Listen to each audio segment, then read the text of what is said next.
Babu Namwamba, the Secretary General, saying they're going to quit. Today, he says, if I leave ODM, Babu Namwamba, that is, says we are shareholders and we leave with shares and dividends because that is what an investor does. First, before you even respond to that, let's take a look at what again they said yesterday, with Otuoma saying he has actually resigned from his post. Kama naongea vitu na unapuuza, kuna haja ya mimi kuwa vice chairman? Sasa mnataka niwache hiyo vitu? Niwache? Niwache? Kuanzia leo mimi nimejiuzulu kama vice chairman ya ODM. Na nitapeleka barua. Tunataka niwache? Because I cannot speak as a vice chairman na unafikiria tu ati ni vitu ya kucheza.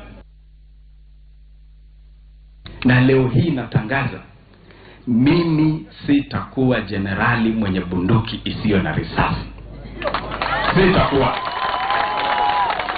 Mimi Babu Namwamba sitakuwa generali atakayetumwa kwenye vita na abebe bunduki isiyokuwa na risasi. Nyinyi mungependa mimi nibebe bunduki isiyokuwa na risasi? Kama unafikiria nitaendelea kubeba hii bunduki isiyo na risasi, chukua hiyo bunduki. Chukua hiyo bunduki hapa saa hii. And of course, Sifuna is the one being accused of staging a coup. Well, I don't know why the Secretary General's post, because it didn't happen yet. He says he hasn't left the post. Babu Namwamba said he hasn't left the post. Well, I don't understand why people insist on the word coup. You can only call it a coup if there was somebody actually existing in office at that particular point. When I took over the office of Secretary General, the office was vacant. It is quite laughable that he talks about a gun that has no bullet. And I saw a post on Facebook asking him, if you've never test-fired the gun, how do you even know it has bullets in it or doesn't have bullets? You know, he has never showed up for work. That is what we are saying. But he's still the Secretary General. On paper, that's what I'm saying. He met Raila Odinga and the committee last week. Anyone can meet Raila Odinga. After the meeting, there were disciplinary actions or whatever to be taken, but he is still the Secretary General of ODM as you speak. On paper, and paperwork is going to be filed as soon as these matters are regularized for him to continue doing whatever it is he's been doing. You see, Hussein, if you want to know somebody who calls himself a general, if a true soldier talks about the fights that he has fought today, if you want to know a washed out general, he tells you about stories of how he served in the Kenya African Rifles in Burma. We do not want to hear stories about ODM Reloaded. That is something that was fought, a battle that was fought and won long time ago. True generals are fighting wars today because the regime that we live under is opening battlefields every day on freedom of speech, freedom of movement. We have, as lawyers, just recently lost one of our colleagues, and a gruesome murder, So we want generals who are fighting today's war. Nobody consoles the generals of the Second World War because, first of all, many of them are dead. Number two, the battlefield has changed. So if you talk what is theirs all about then? What? What is Babu Namwamba, the team? It is basically people who have been bought. They said their prices and they were given the money. These are people who have already left this party.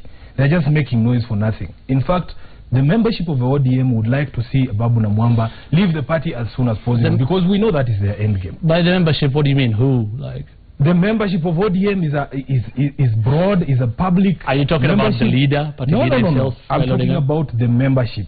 You can sample the views of ordinary members of a party and their sentiments on this particular issue, and it is clear that we are tired. And I speak as a member of ODM. We are tired of these shenanigans. If you're going to leave because your price has been paid, please just leave. Yesterday, when they were meeting in Busia, we saw the likes of Fred Gumo, who's always been very close to Raila Odinga, which shocked many. And that is why people are now asking, is there really a crisis in Western? What is going on?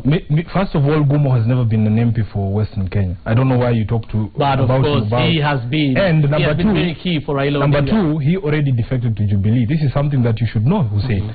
So when you see him there, and you see people like David Makali, those are people who are Jubilee mandarins in Western Kenya. We are not surprised to see them together because we know where they are headed. So at what point then would you say that if a section of leaders of Western Kenya leave ODM, at what point would you say there's a problem or there's something serious? Or because what you're saying, all these people that are saying they want to leave, or are threatening to leave. Yes. All you're saying is that they're being bought. Are you saying none of them has a serious issue? There's nothing serious going on. There's no problem in ODM? Listen, if there were a serious issue, we're talking about somebody who holds the position of vice chair or former vice chair, or, Tuoma, and somebody who holds the position of secretary general, whose job it is to convene meetings of a party and to give and keep records of a party.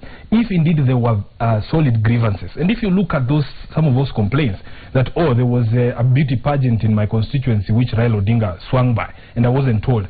If you do not know what is going on in your own constituency... Some of the complaints, Sifuna, include the drive to register as many people as possible to get national IDs, which he says he's not getting support of.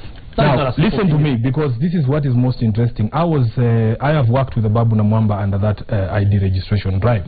And if I am to understand his grievance, he said that that drive was sabotaged by the party or some elements in the party starting their own drive. If I remember correctly, during our time at Toklezia ID, Ababu Namwamba said there are many, the work is plenty, but the workers are few.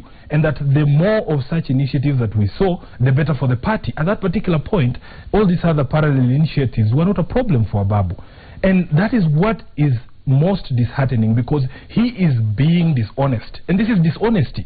If you have serious problems about anything in the party and you're secretary general of a party, you know the mechanisms through which you can raise those issues, and they can be resolved. So finally, so there is no grievance what whatsoever. Do you see as the end game then? The end game is that these people have been bought. They are going to leave the party sooner or later. To go where? There are only two sides of a coin in Kenyan politics. You're either in CORD or you're in Jubilee. Let nobody lie to you that this is about the Luya or anything. This is about the selfish interest of Ababu Namwamba. He wants to make his own, play at the politics and to help Jubilee win the election. That is something he should be free to say. Edwin Sifuna, thank you very much. Ababu Namwamba and the team obviously think otherwise, and they say otherwise. So you are the judge. Next week, of course, on Game Plan 2017, we'll be focusing on the Jubilee coalition. Now, the presumptive Republican U.S. presidential nominee, Donald